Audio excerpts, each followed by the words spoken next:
একজন কৃষক সাদা ধুতি ও পাগড়ি পরে গাছের নিচে বসে নিজের ফল খাচ্ছে।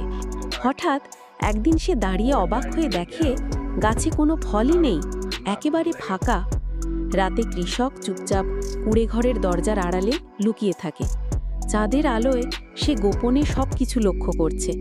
অল্প সময় পরেই একটি সুন্দর হরিণ মুখে ফল নিয়ে ধীরে ধীরে বাগান থেকে বেরিয়ে গেল। কৃষক চুপচাপ হরিণটির পেছনে পেছনে বন পথ ধরে হাঁটতে থাকে। হে দেখে, হরিণটি তার ছোট্ট শাবকদের মুখে সেই ফল তুলে খাওয়াচ্ছে। চারপাশে নরম আলো, এক মায়াময় দৃশ্য। হঠাৎ বিশাল বন আগুনে জ্বলে ওঠে। ধোঁয়া আর আগুনে আকাশ ভরে যায়। ভয়ঙ্কর পরিস্থিতি। কৃষক সাহস করে হরিণ আর তার বাচ্চাগুলোকে বাঁচিয়ে নিজের ছোট্ট কুঁড়ে ঘরের দিকে নিয়ে আসে।